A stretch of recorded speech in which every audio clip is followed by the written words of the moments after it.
बिना शब्दों के आपको भूतिया कहानी के राज में ले जाने का प्रयास करता हूँ। आज जब रात आती है और अंधेरे में राज करता है तो भूतिया कहानियों की चर्चा करना अद्वितीय और रोमांचक होता है। चाहे वह भूतों की आवाजें हों, अजीबो गरीब घटनाएं हों या रहस्यमयी स्थलों का खुलासा हो, तो आइए इस रात्रि में इस भयंकर सफर में हम साथ चलें और खोजे वह राज जो अंधेरे में छिपा है। तो बैठिए मजबूती से, क्योंकि हम आपको ले जाने वाले हैं एक अद्वितीय भूतिया सफर पर।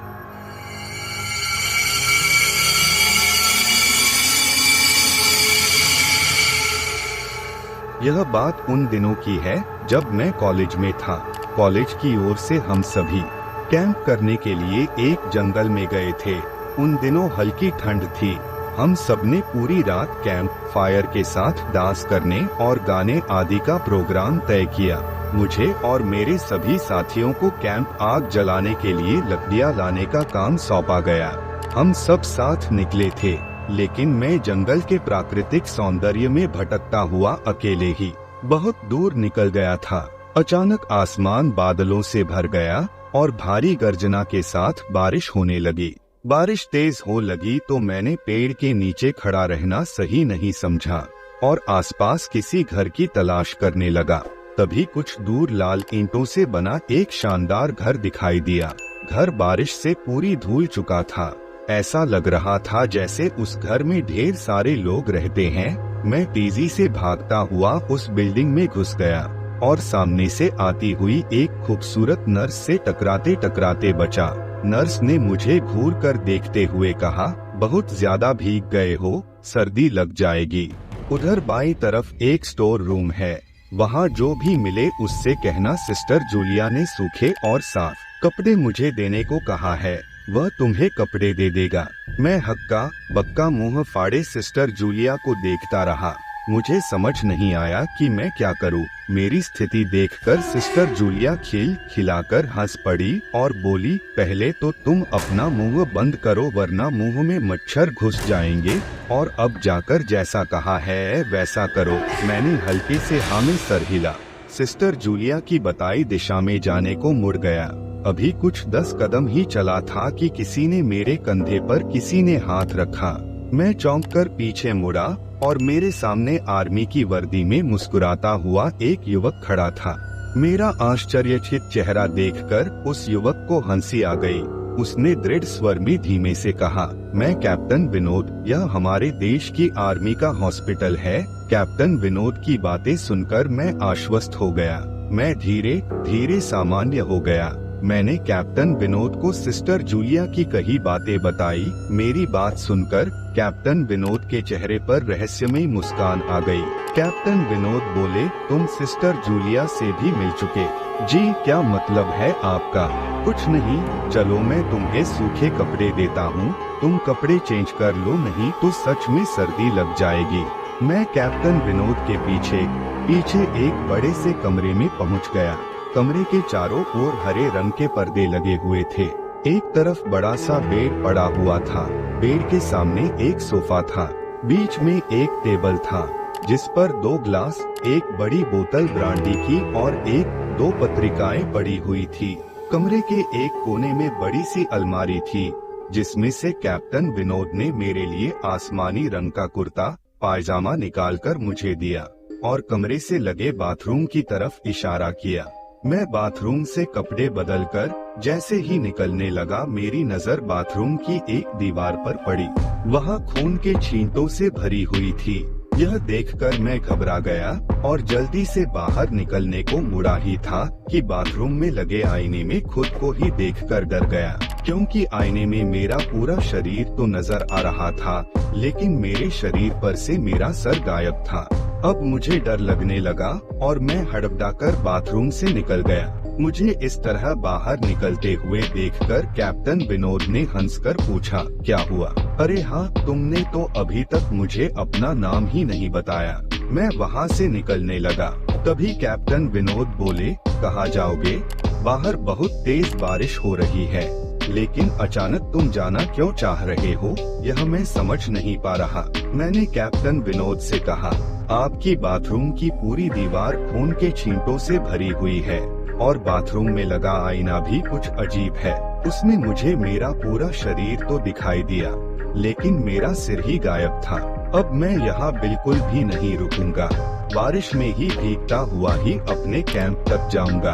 यह कहते हुए मैं कमरे से बाहर जाने वाले दरवाजे की तरफ बढ़ने लगा। रुको, तभी कैप्टन विनोद की कड़कती आवाज गूंजी, तो आखिरकार तुमने सब कुछ देख ही लिया। जी क्या मतलब है आपका? डर के मारे मेरी आवाज दब रही थी। मतलब चाहे जो हो, तुम तब तक यहाँ से नहीं जा सकते जब तक मैं तुम्हें कुछ बता न दूं। क्या बताना चाहते हैं आप? कैप्टन, जो आज तक कोई नहीं जान सका, मैं जो आज तक कोई न जान सका, वह मैं जानकर क्या करूँगा। प्लीज अब मुझे जाने दें। मैं डर से रुआसा हो गया। कैप्टन, नहीं, बिल्कुल भी नहीं। तुम्हें मुझसे डरने की कोई जरूरत नहीं। सैनिक सबकी रक्षा करते हैं, मैं भी तुम्हारी रक्षा ही कर रहा हूँ। कैप्टन विनोद के स्वर में कोमलता थी। आओ मेरे साथ इस सोफे पर बैठ जाओ, मैं तुम्हें एक कहानी सुनाता हूँ। पूरी कहानी सुनाते ही मैं खुद तुम्हें तुम्हारे कैंप तक जीप से छोड़कर आऊंगा। तुम अपने कॉलेज कैंप से बहुत दूर आ गए हो, वहाँ तक अब तुम चलते हुए नहीं पहुँच पाओगे। कैप्टन के स्वर में न जाने कैसी आश्वस्ति थी। मैं जाकर उनके बगल में सोफे पर बैठ गया। कैप्टन विनोद कहने लगे, दुश्मनों ने धोखे से हमारे अस्पताल को अपना निशाना बनाया। दुश्मन देश के 2 सैनिक हमारे सैनिक की वर्दी में हमारे ही एक घायल सैनिक को लेकर आए। वह घायल था और हमारे देश की सेना ने उसे बहुत ढूंढा लेकिन नहीं मिला था। दुश्मनों ने साजिश के तहत उसे घायल होते ही घुसपैठियों ने कहीं छुपा दिया था। अचानक से अपने खोए सैनिक को अपने हॉस्पिटल में देखकर सभी खुश हो गए और बिना अधिक जांच पड़ताल किए हॉस्पिटल के गेस्ट रूम में घायल को लेकर आने वाले छद्मवेशधारियों को ठहरने की इजाजत दे दी। अभी उस सैनिक का इलाज चल ही रहा था कि जोरों का ब्लास्ट हुआ और एक ही पल में पूरा हॉस्पिटल एक पल में खंडहर बन गया। मैंने बोला, लेकिन हॉस्पिटल तो आज भी अपनी शानदार स्थिति में है। मेरी बात को अनसुना कर कैप्टन विनोद ने अपनी बात जारी रखी। कोई नहीं बचा उस ब्लास्ट में। दीवार पर पड़े खून के छींटे भी उस ब्लास्ट में मारे हॉस्पिटल के कर्मचारियों के हैं। मैंने फिर कहा, हाँ, पर यह हॉस्पिटल तो मुझे खंडहर नहीं दिख रहा। जवाब में कैप्टन विनोद के चेहरे पर रहस्यमयी मुस्कान फैल गई और उनका चेहरा अजीब से भावों से भर गया। मैं उनके चेहरे को देखकर अंदर तक दहल गया। फिर भी मैंने हिम्मत करके पूछा, आप ब्लास्ट में बच कैसे गए? मेरी बात सुनते ही कैप्टन ठहाका लगाकर हंस पड़े और मुझ पर एक भरपूर नजर डालते हुए कहा, यह कहानी आज से मात्र 10 साल पहले की है। मैं तो आज से 50 साल पहले ही मर चुका हूँ। इसके आगे उन्होंने क्या कहा मुझे कुछ नहीं मालूम। मुझे अपने चेहरे पर गीलेपन का एहसास हुआ तो मैं जैसे नींद से जागा। मेरे सभी सहपाठी और टीचर मेरे चारों तरफ खड़े थे। जैसे ही मैंने आँख खोली, मेरे सर ने कहा, शुक्र है तुम्हें होश आ गया। मैंने बोला, तो क्या मैं बेहोश था? टीचर था, तुम जंगल में न जाने कहाँ भटक गए थे।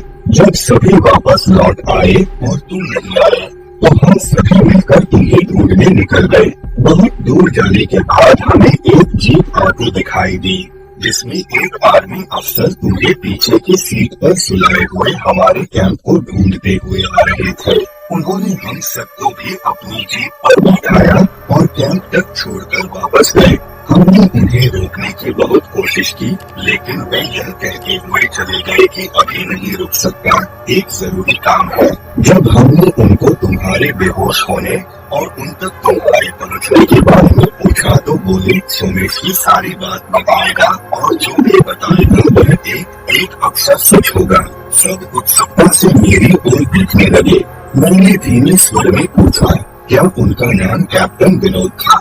सर ने हामी सर ही है। मैंने सबको उधर चलने को कहा जहाँ से सभी ने कैप्टन को आते हुए देखा था।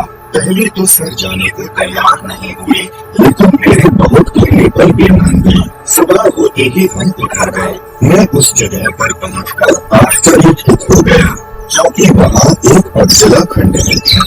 वहीं पर एक टूटे पत्थर पढ़ लिख रहा था। आर्मी हॉस्पिटल में हम सभी को